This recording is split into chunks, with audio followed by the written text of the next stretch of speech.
Ito guys. Ito higa ni Abelardo Martiliana. Ang pangit ng higaan niya. Ayan. Nakakutsyon.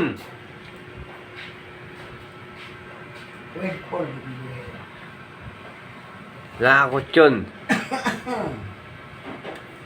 Ganun talaga ang buhay. Ganyan talaga ang buhay. Mahirap lang. Yan, ganyan ang buhay na mahirap. Buhay contraction, di ba? Correct.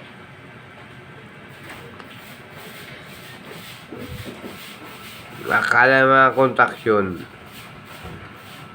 Mayaman tayo, di ba? Kamali sila. Kontraktor ang mayaman. Ito lang naman ako, construction boy. Ito lang ay dyan. Kahit ako, contraction boys din ako. With silipan.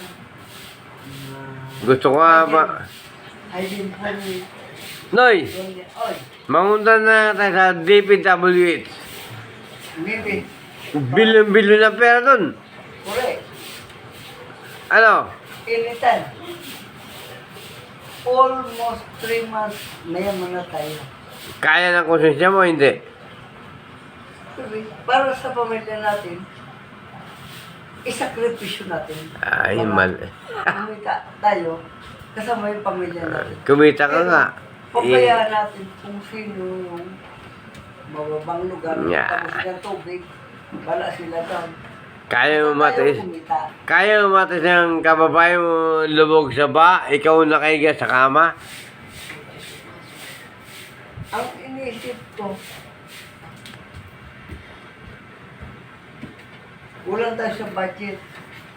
Budget, putang na yan. Pa ako sa gobyerno. Budget, grabe ang budget.